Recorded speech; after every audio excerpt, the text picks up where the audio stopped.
Welcome to Disruptive Capitalists, the show where purpose-driven entrepreneurs and bold investors share how they're reshaping the world by investing time and money in a way that improves lives and creates wealth. So let's get to it. All right, everyone. Thank you for joining us today. My guest is Derrick Kinney. Derrick is a certified financial educator and the author of the Wall Street Journal and USA Today national bestseller, Good Money Revolution, which you have there in your background if you're watching this. He has been interviewed by countless media outlets like Fox News, CNBC, CNN, Fox Business, Yahoo Finance, PBS, and the Wall Street Journal. Derrick, thank you for joining. Sam, it's my pleasure. Thank you for the invitation. I'm looking forward to this. Yeah, absolutely. If you would, for our audience, just tell the non-Wall Street Journal version of your background, if you would. Yeah, sure. Always had a passion in investing in other people and investing in general. I've always enjoyed just making money. It's fun, and built a successful financial planning business. I was a top 1% advisor. Decided to make a crazy, bold decision about 4 years ago, and I sold it. Sold the whole thing. And I decided to bet on myself, and I wanted to do something bigger. There were some bigger goals and bigger dreams. And so now the game I'm playing is, can I replicate the success I had as an advisor?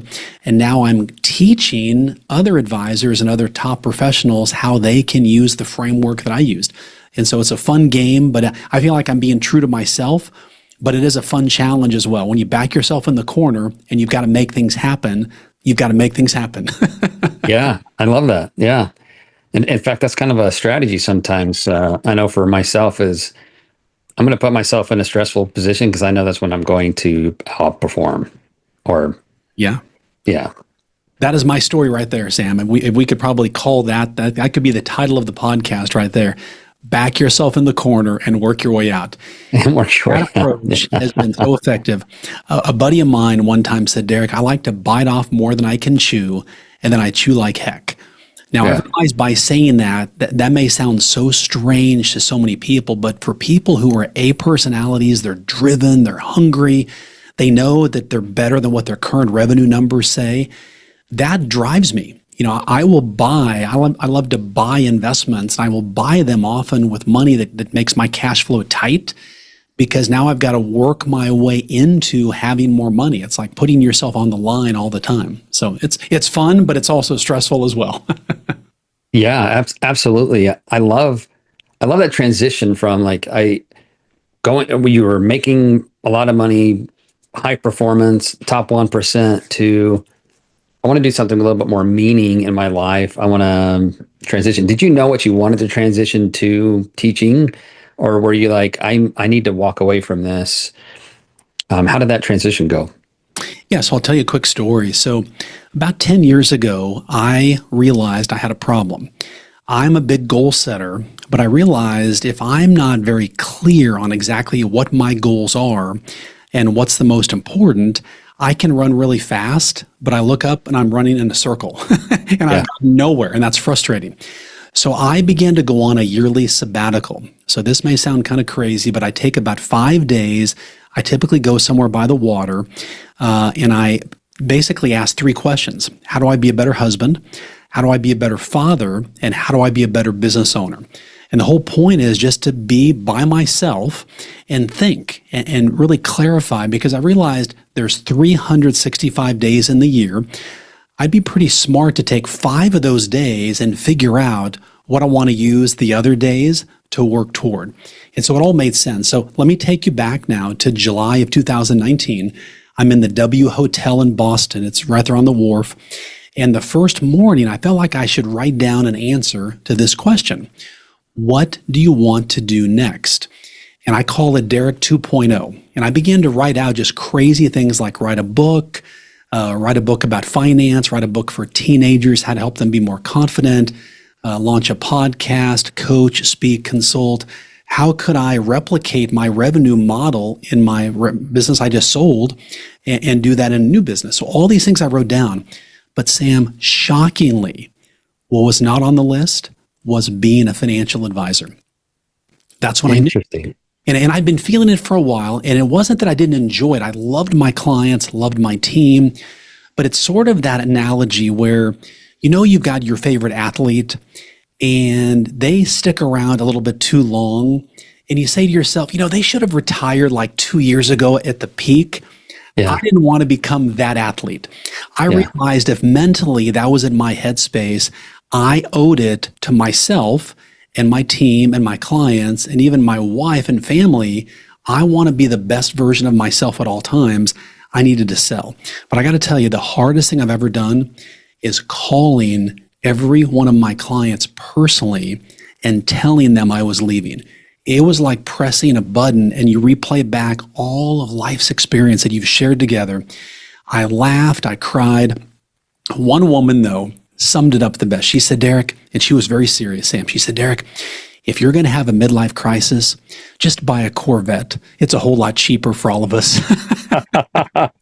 But just being completely vulnerable with you, it took me about a month and a half to make all those calls, but I was committed to doing it. When I made the last phone call right around Valentine's Day of 2020, I literally broke down in tears. There was so much emotional weight I was carrying because these were the people who I had walked alongside. They had supported me. I'd supported them. And I wanted to make sure they were handed up and not off. And I just felt like the weight, it's like I ran the race well. It was important for me, for everybody to feel like they were taken care of. And I felt like I did that. And it just broke down in tears. You have the benefit of hindsight now, looking back at that experience. I'm sure it's a precious experience now.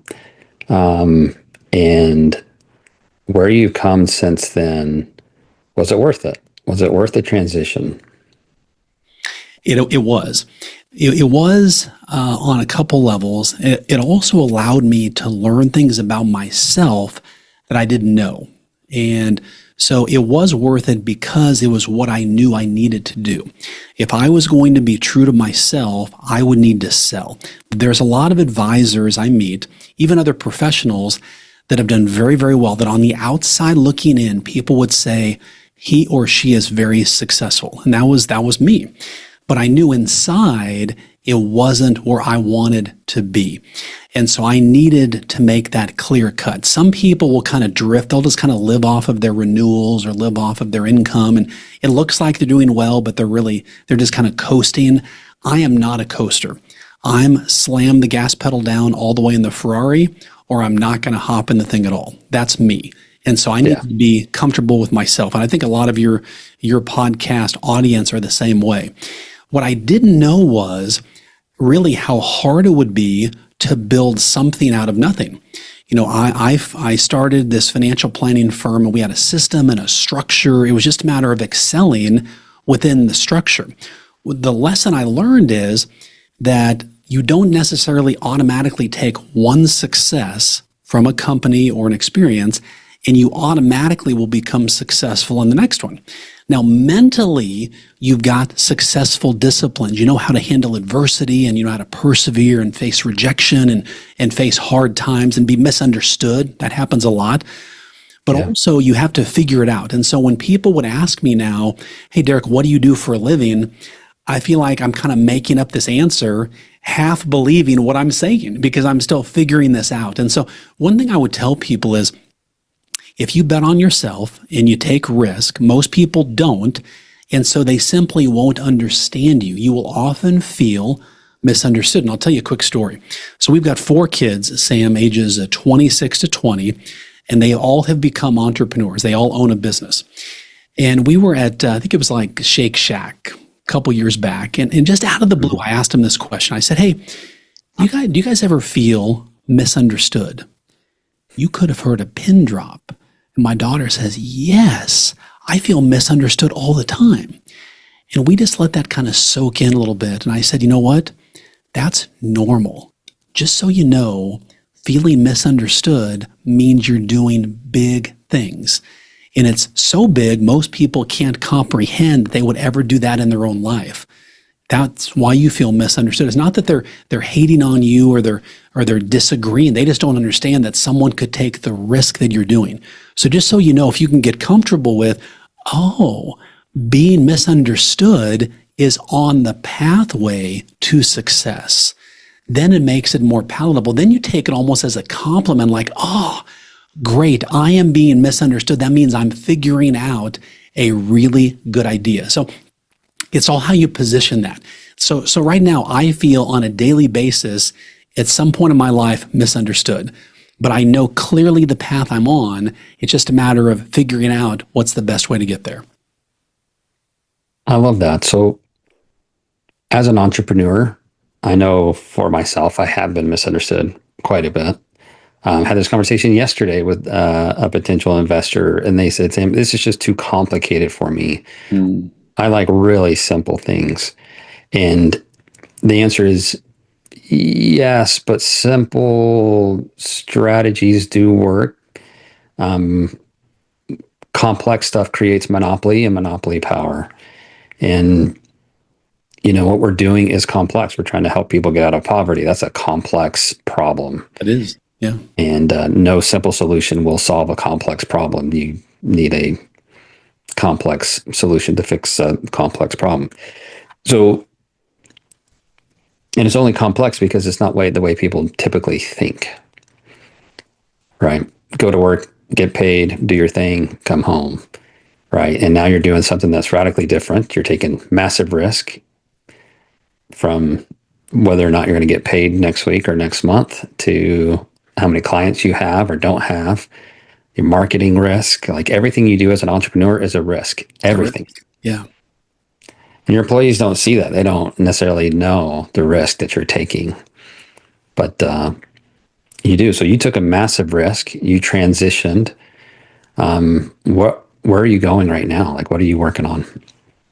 Yeah. So one of the things that I have thought was the initial piece was developing a more of a national financial framework. I often appear in media and on the radio and on podcasts, much high quality podcasts like yours. And I get asked, Derrick, make money easy to understand for us. And I love doing that. So I thought that was going to be the path of sort of I pick up where Dave Ramsey leaves off, that type of a concept.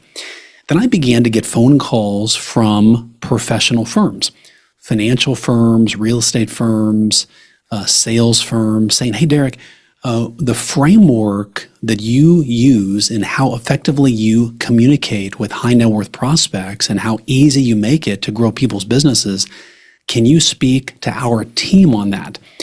And what I had to look at was, I've got all these ideas, but which idea was most quickly monetizing? And that's how I chose to blaze that path. If people are saying, here are dollars, and I want your ideas for those dollars, I have to walk down that path if it lines up with my values, which happens to perfectly align with my values. And so now what I'm doing is I call it a conversational sales framework. I teach professionals what to say and do so high net worth clients choose you. And it starts as simple as when someone asks you, what do you do for a living? How can you instantly connect with that person with a painful problem that they understand?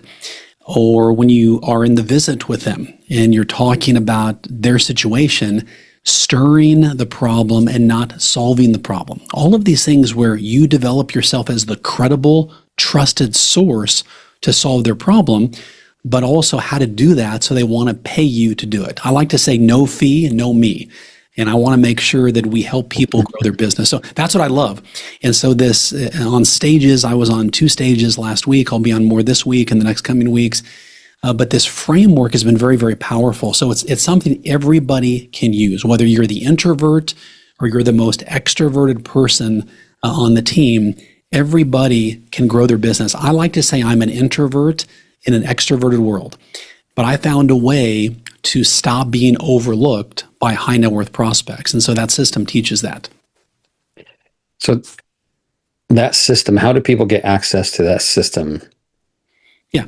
The first step, you can go to our website, which is successforadvisors.com, successforadvisors.com. And why did I name it that? Because if you are in the business of giving any type of high quality, personalized advice to your clients, you're an advisor. And so Success for Advisors. And so that's the place there where we will do a lot of private workshops. One of the things that we find, and this is interesting, is I look back of all the people hiring me to do these private workshops. I fly in go to their office and it's just me in an intimate setting with their team. And it was all top 1%. And many people think, well, they're there, they've made it. What do they need to learn? Well, what I tell them is, I'm not here to change your life. I'm not here to change your whole business plan. I'm just here to give you the polish, the simple steps that lead to big results. And what happens is, and this routinely happens within about 24 hours, it's kind of crazy. I will get a DM from the CEO who hired me and say, hey, one of our advisors had a crazy story. They picked up their neighbor as a client. One was for 5 million, one was for 7 million. And the story goes, the neighbor just thought that the advisor was a financial advisor or just a realtor. The neighbor didn't know the true problems that that advisor could solve for them. And once we help them learn the communication secrets of how to articulate the painful problem that instantly connects with prospects, suddenly their business grew. So I like to say words equal wealth, and it's true. I love that. Words equal wealth. You know, one of the things that we work on with people in poverty is like, how do you communicate to get your first job, like your first real job, not McDonald's jobs, but you know, $50,000 a year job. And that's a big problem. Like, how do you communicate? How do you talk? How do you do at the interview? You know, that's it's a challenge, right? It's a challenge. And so you're doing that at the opposite end of the spectrum here, with high net worth individuals, which speak very differently. There's a reason why they became very wealthy. And man, I love that. It's just great. So how many clients are you working with right now? Well, there are several layers of what I do. What I really love is I like to stay. I'm either in a studio or on a stage, whether it's CNBN, CNBC, or Fox, or a local TV station. Hey, Derrick, can you talk about money or business in an easy to understand way? I love doing that. But speaking on stages or conferences or events, my fall is now booking out, which I love. And I believe in the focus group principle. If what I'm doing is yielding positive feedback, but more importantly than feedback, it's growing people's personal finances, then I know the message is right. And what I'm hearing from people as I step off stages is, Derrick, I wish someone had told me this 15 years ago. And then a couple days later, hey, I just picked up a great client with what you told me to do. And so I'm getting asked now to do some private coaching, but it's just hard with time. You know, I'm willing to take on a couple exclusive clients for that. But what I really love is working with the management and executive teams and helping them put this entire framework in front of their advisor team and their professionals. But speaking is really my passion. That's great. What kind of conferences are you speaking at? Who's your ideal client for hiring you to speak? You know, it's interesting. I often get hired for a lot in the financial planning space because that's the space I left. I had success there. And so it makes me uniquely qualified. What was interesting though was I came at that industry differently. You know, I began when I was 20, basically I was 26 years old. I looked like I was 13, didn't know anybody, had no contacts, brand new, looked like I was so young. But through giving and supporting local education, that became the growth tool that accelerated the growth of my business. It was crazy. Sponsoring a teacher of the month and a student of the month at my local high school was the accelerant to growing a multi-million-dollar business. And what I learned was high net worth people like to work with professionals who are giving back. When they see people who are involved in their community at a deep level, it can be very simple things, it gives the prospect and the client status. It makes them feel like, oh, I work with Sam because he is helping with the homeless. He is helping with food, insecurity, whatever the cause may be. People relate to that. They say, I like that, because most people managing money, selling houses, selling whatever you're doing is a commodity. You as a person can non-commoditize yourself by getting involved in your community in a cause that you care about. One of my very first clients, she became my first $1 million client. She called me after seeing my picture in the newspaper back in the day, giving this award out to a teacher and student. And she said, Derrick, we know you're young. We know that you're new, but we want to work with you because you care about what we care about.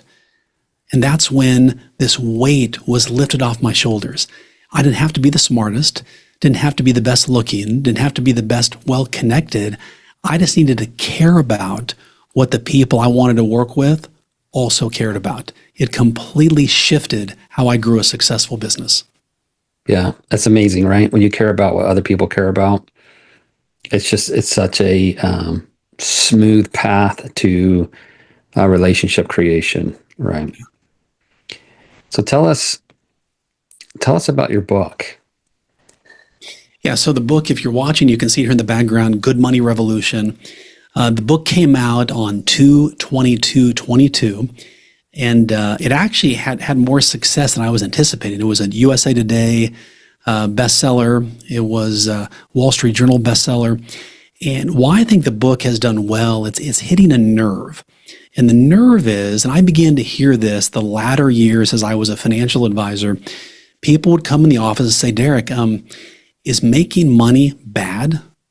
And at first I was like, what in the heck are you talking about? No, making money is good. He said, well, I read about Jeff Bezos and all these other people, Bill Gates and people, Elon Musk that have all this money and people villainize them.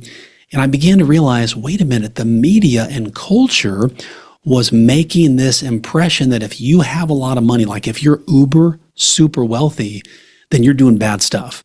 You are holding your employees back, you're underpaying them, you're doing them a big disservice, and it's really not good to have that much money. Well, what I realized was that was not true, but I needed to replace that problem and help solve it.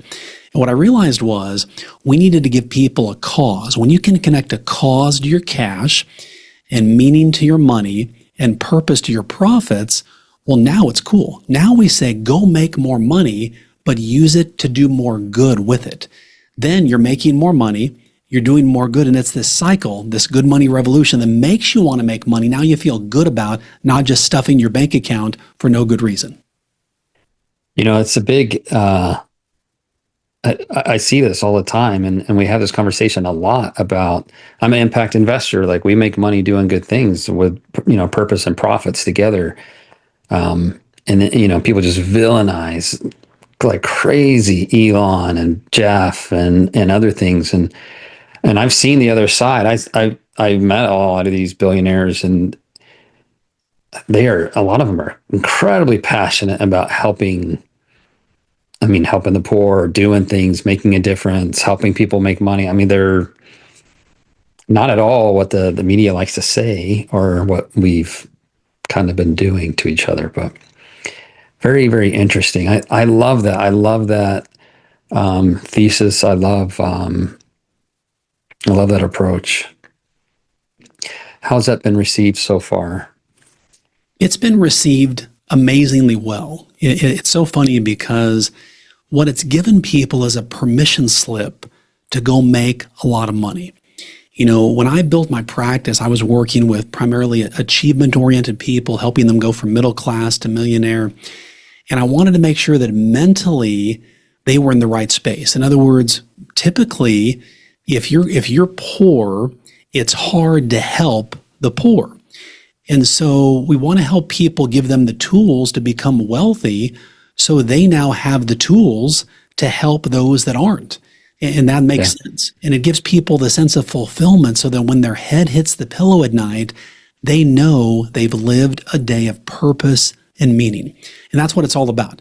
When we can connect meaning to money and purpose to your profits and a cause to your cash, now you're motivated. I want to go make more money to do more good. And then you feel so good doing more good that you want to make more money. So it's this beautiful concept, but it just lets you off the hook of any guilt of making money is bad. No. Actually, making money makes you glad when you use it the right way.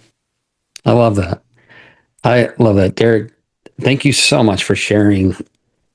My vision is the same, right?